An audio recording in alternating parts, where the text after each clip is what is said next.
A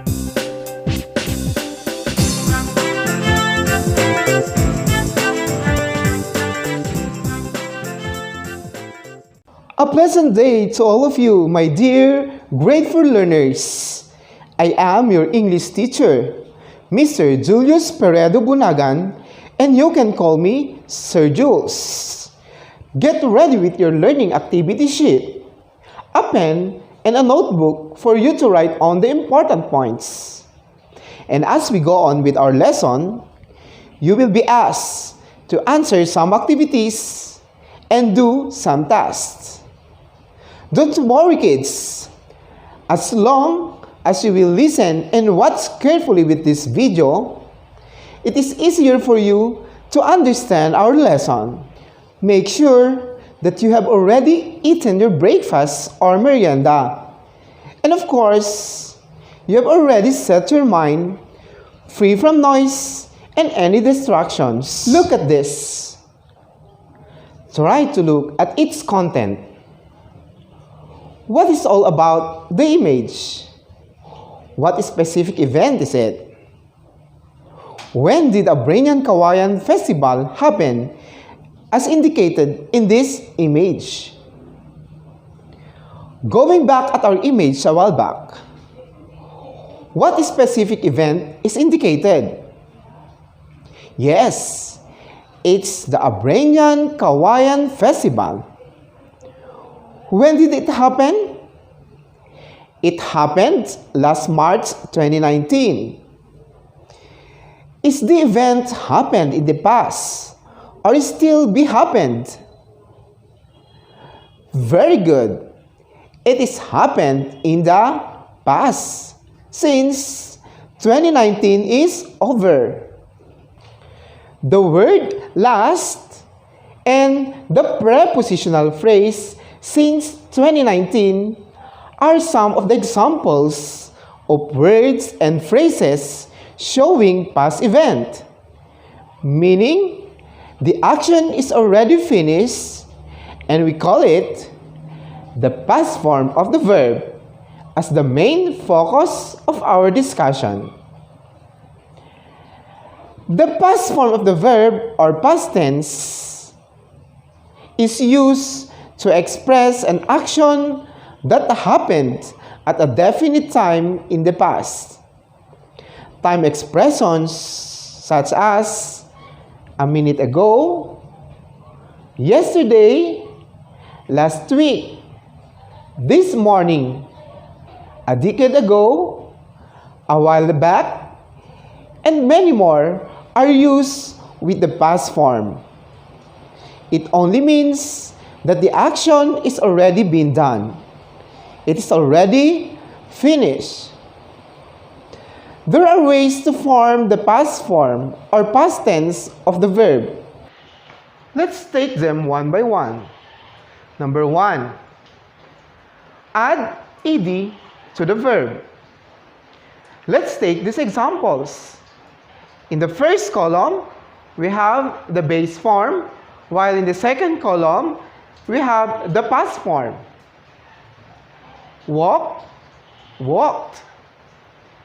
Open, opened. Talk, talked. Review, reviewed. Pray, prayed. Look, looked. Take a look at this sentence. Carlo talked with his mother through video call last night.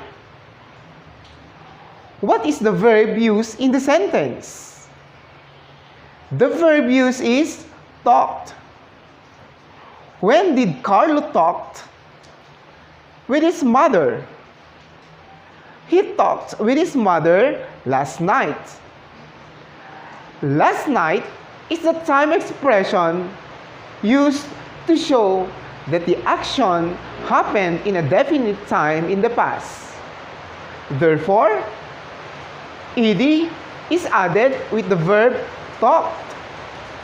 Talk is the base form, while talked is the past form.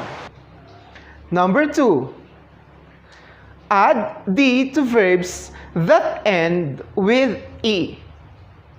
Let's take these examples. Bake, baked. Expire, expired. Love, loved. Wipe, wiped. Live, lived. Close, closed.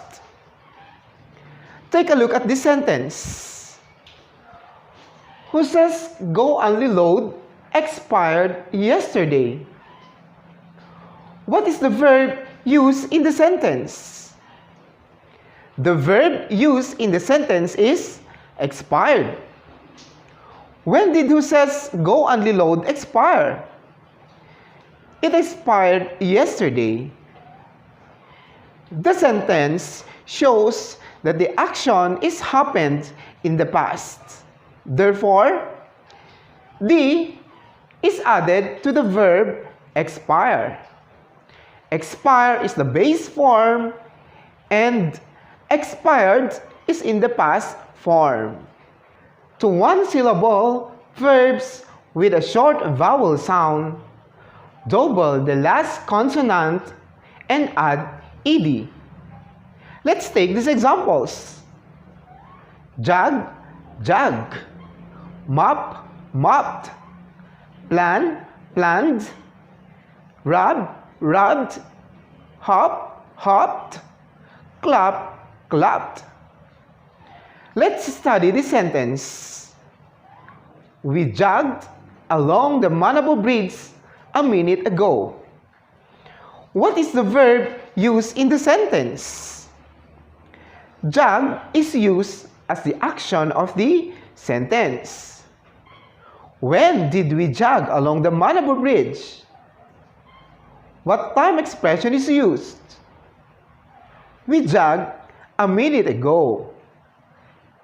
A minute ago is the time expression used to show that the action is already been done. Therefore, the last consonant is doubled and added with ed to form its past. Number 4. For verbs ending in vowel plus y, simply add ed. Here are some of the examples. Stay, stayed. Play, played. Pray, prayed. Decay, decayed. Obey, obeyed. Relay, relayed. Let's take a look at this sentence. Last week, the boys played basketball. What verb is used in the sentence? Played is used as the verb in the sentence. When did the boys play basketball? They played last week. What does this mean? This means that the action is already finished. It's already past. Therefore, the verb stay is added with ed because the action is already done in the past. Number 5. If the verb ends with x, simply add ed. The following are examples. Box, boxed. Mix, mixed. Fix, fixed. Tax, taxed. Relax, relaxed. Wax, waxed. Take a look at the sentence. My father fixed the broken chairs a while ago. What is the verb in the sentence? The verb used is fixed. When did father fix the chairs? A while ago, my father fixed the chairs. What is added in the verb fixed? It is added with ed to show past action. Number 6. Verbs ending in Y, change Y to I and add ed. Examples to this are carry, carried, cry, cried, try, tried, bury, buried. Take a look at this sentence. Mang Anton buried his dead dog an hour ago. What verb is used in the sentence? The verb used is buried. When did Mang Anton bury the dead dog? He buried an hour ago. The verb buried is in the past form of the verb. Those are some ways of forming the past form or past tense of the verb. Now, let's move on to irregular verbs. Irregular verbs, on the other hand, form its past by changing or retaining their spelling. Here are some of irregular verbs in their base form and past form. Say, said, write, wrote, build, built, bring, brought, feel, felt, hit, hit, spread, spread, burst, burst. Let's use some of the verbs in sentence. Sentence number 1. I brought some fruits for my Lola yesterday. Sentence number 2. He felt guilty when he didn't tell the truth. Number 3. The little boy was hit by a man driving in a motorbike. What are the verbs used in each sentence?